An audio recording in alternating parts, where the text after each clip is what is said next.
মিশরেও কিন্তু তরুণরাই বিপ্লব ঘটিয়েছিল, যেটা আমরা আরব বসন্ত বলি। আরব বসন্তের পিছনেও তরুণরা ছিল, এটা ভুলে গেলে চলবে না। সেই আরব বসন্ত 1 বছরের বেশি কিন্তু ধরে রাখা সম্ভব হয় নাই।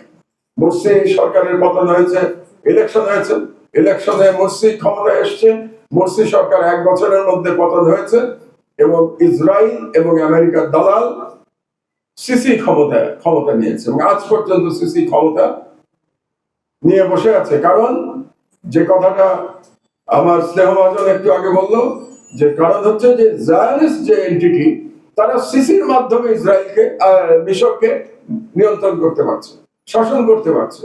এটা হচ্ছে সব থেকে কম খরচে, কম রক্তপাতে শাসন করা। তার তো কোনো সমস্যা নাই। বাংলাদেশও তাই।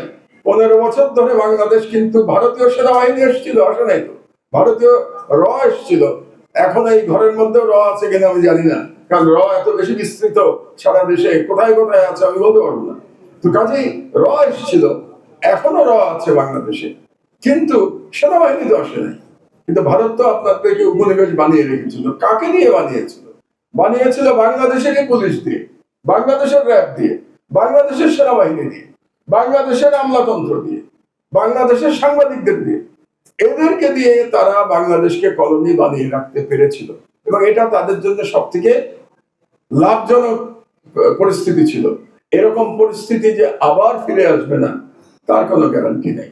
কারণ ভারতীয় সম্প্রসারণবাদ, ভারতীয় হেজমনি কারো না কারো উপরে তো সওয়ার হবে, কারো না কারো উপরে তো সওয়ার হয়ে বাংলাদেশ তারা আবার চালাতে চাইবে। এ ব্যাপারে আমাদের সতর্ক থাকা দরকার। আমি বিশ্বাস করি যে বাংলাদেশের তরুণ এক নতুন ইতিহাস রচনা করেছে। সব থেকে বড় মহৎ জায়গাটা অন্য জায়গায়, সেটা হলো এই প্রথম বাংলাদেশে এমন একটা বিপ্লব সংগঠিত হয়েছে, যে বিপ্লবে কোনো বিদেশিদের সাহায্য আমরা দিই নাই। 1971 সালে আমরা স্বাধীন হয়েছিলাম ভারতের সহায়তায়। সেই কারণে ভারত আজকে 54 বছর ধরে বাংলাদেশের উপরে তারা মাতব্বরি করার চেষ্টা করে যাচ্ছে। একই কথা, বাংলাদেশের জনগণ অকৃতজ্ঞ। তারা, আমরা যে তাদেরকে সহায়তা দিয়েছিলাম, তারা এটা মনে রাখে নাই। কবে সহায়তা দিয়েছিল? 54 বছর আগে।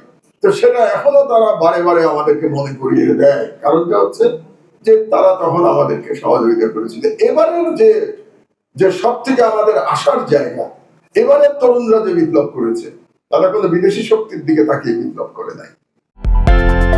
বিদেশ থেকে প্রিয়জনকে উপহার পাঠান প্রবাসী শপের মাধ্যমে।